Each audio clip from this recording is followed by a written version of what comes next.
kita mulai, dan tanpa berpanjang lebar, selaku Sekretaris Komite Konvensi, saya mempersilahkan Bapak Dr. Insinyur Salahuddin Wahid atau Gus Sulah untuk menyampaikan pernyataan persnya sebelum nanti disusul oleh para kandidat Capres rakyat. Silakan Gus Sulah. Assalamualaikum warahmatullahi wabarakatuh. Selamat siang, salam kasih dan salam sejahtera bagi kita semua.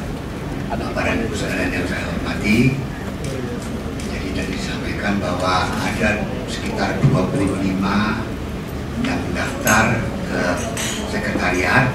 Nah, beberapa nama telah ada dan sebagian besar ada di sini, kecuali satu orang.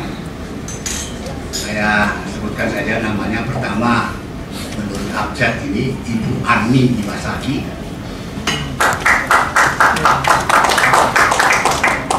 Yang kedua, Pak Isra Nur, kebetulan tidak bisa hadir karena ada di Kutai Timur.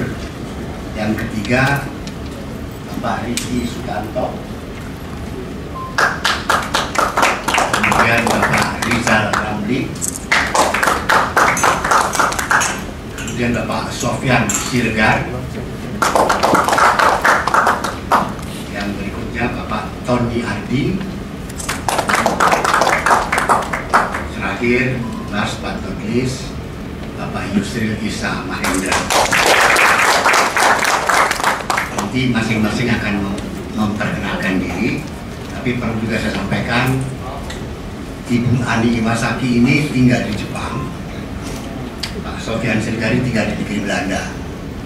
Jadi saya pikir luar biasa, ada warga negara kita yang tinggal di luar negeri sangat menaruh perhatian kepada masa depan bangsa dan 240-an juta.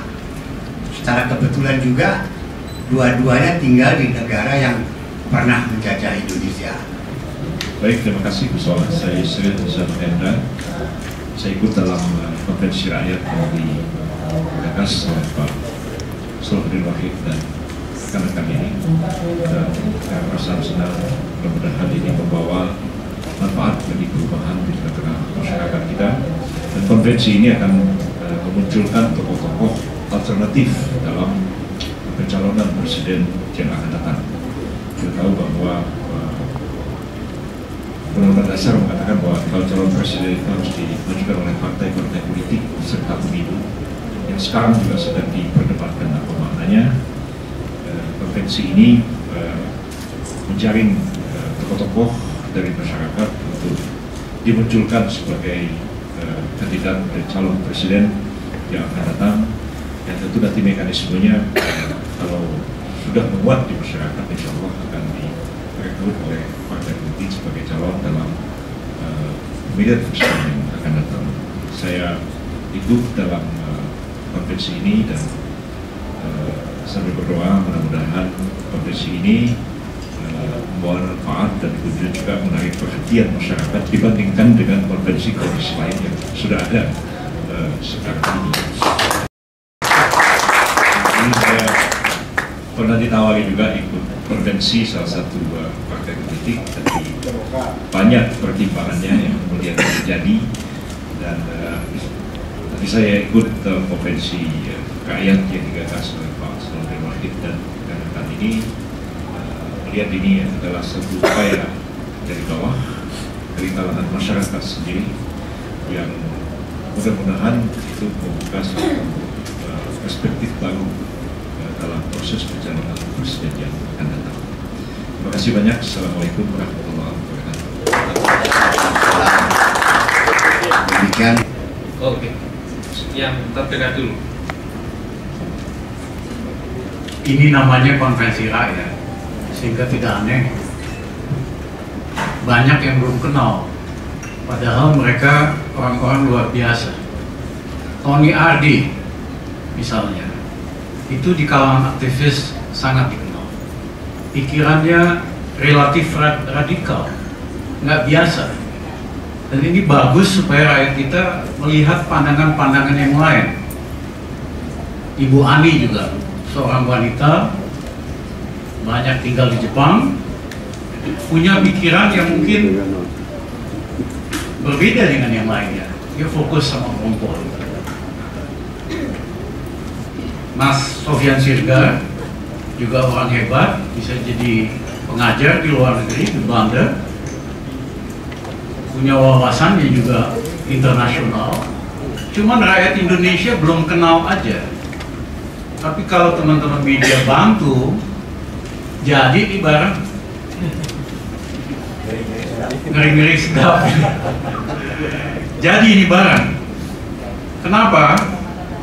Karena rakyat kita dalam berpolitik itu memorinya pendek. Siapa yang nongol paling duluan biasanya hilang di tengah jalan. Yang kedua, rakyat kita berpolitik belum ideologis. Belum juga bisa mengaitkan pemimpin visinya dengan nasibnya.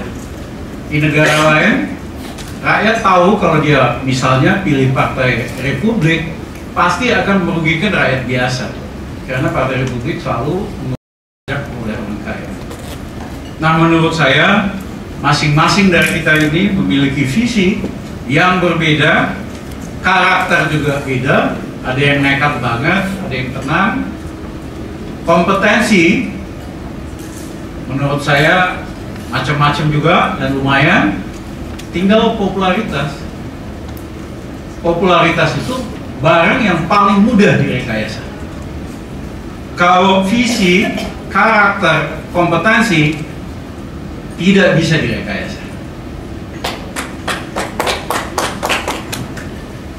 Inilah waktunya buat kita semua, rakyat Indonesia juga belajar melihat pemimpin, lihat visinya, lihat karakternya, lihat kompetensinya, dan lihat keberpihakannya. Tidak hanya sekedar popularitas. Terima kasih. Mungkin beliau akan meninggalkan forum lebih dulu, jadi silakan Pak Yusril. Terima kasih, saya minta maaf karena sudah harus pergi. Tugas-tugas lain juga yang harus dikerjakan.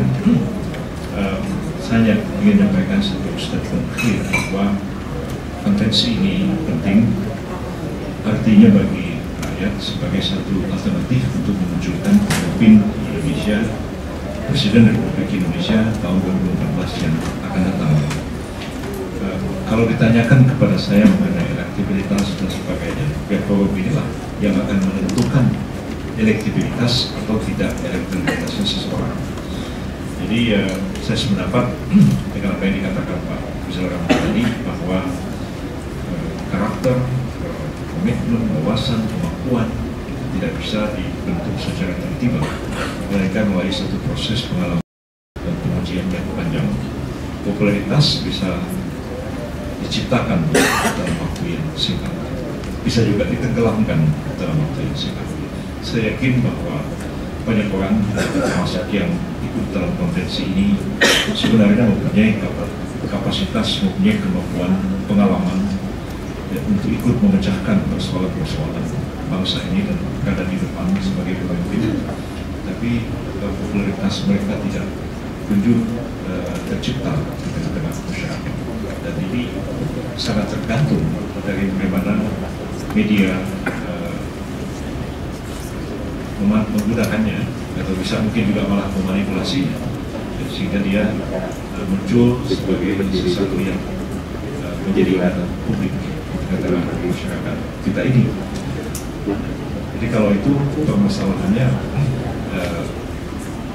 kapasitas punya, kemampuan punya, pengalaman ada, keberanian ada, tapi popularitas belum muncul di tengah masyarakat, ya konvensi inilah yang mempopulerkan tokoh-tokoh ini.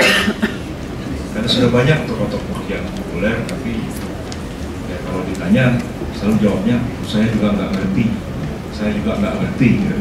Tapi yang sangat tinggi popularitasnya. Tapi kalau ditanya apapun masalah, jawabnya sama, saya juga nggak ngerti. Bingung ya.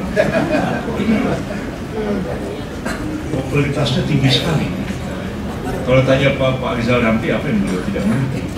Ya, hampir semua masalah, ini masalah ekonomi dia tahu masalahnya, tahu cara memecahkan, tapi tidak mungkin popularitas beliau jauh dibandingkan tokoh yang selalu bilang udah kayak tape recorder bilang saya bilang berhenti. Terima kasih banyak. Saya mohon maaf. Saya mohon maaf bila meninggalkan Bapak dengan saya dan banyak janji. Terima kasih banyak. Assalamualaikum. Waalaikumsalam. Pak Yusri, sebelum meninggalkan tempat ada permintaan dengan fotografer untuk foto dulu 7 kandidat di depan. Nanti kita lanjutkan lagi tanya jawabnya.